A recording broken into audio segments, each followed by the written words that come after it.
When we think of an army, we usually think of a country's soldiers wearing a national flag.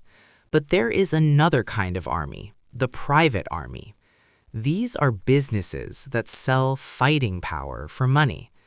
Instead of serving a king or a president, these soldiers work for a company. If you have enough money, you can hire them to protect people, guard buildings, or even fight in a war. You might wonder why a country like the US would hire a private company instead of using its own troops. The reason is simple: politics. When a national soldier dies, it is a tragedy that makes the news and upsets the public. But when a private contractor dies, they aren't counted in the official war death list. It allows governments to fight long wars without making the people at home too angry. The most famous private army was a company called Blackwater. It was started by a man named Eric Prince, a former Navy SEAL. He built a massive training center in a swamp and hired the best ex-soldiers he could find.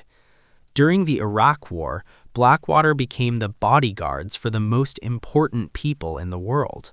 They were famous for being tough, aggressive, and very expensive. The biggest problem with private armies is accountability. National soldiers have to follow strict military laws. If they do something wrong, they go to a military court. But for a long time, private contractors existed in a gray zone. They weren't soldiers, but they weren't exactly civilians either. This made it very hard to punish them if they made a mistake or hurt innocent people. Everything changed in 2007 during an event in a place called Nisour Square. Blackwater guards opened fire in a busy street, killing many innocent people. The world was shocked.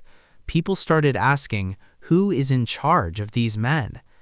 This event showed the dark side of hiring a business to do a soldier's job. It proved that when profit is the goal, safety and ethics can sometimes be forgotten. After the scandals, the company Blackwater became a hated name. So what did they do? They changed their name. First to Z Services, then to Academy. Even though the name on the door changed, the business stayed the same. This shows that the world's powerful leaders still want private armies. They are just too useful to throw away, even if they cause big problems. Today, private armies are everywhere. From Russia to Africa, companies are doing the work that used to be done by nations. We are living in a new era where war is a product you can buy. The private army is no longer a secret. It is a permanent part of how modern history is written. It reminds us that in the 21st century, the person with the most money often has the most power.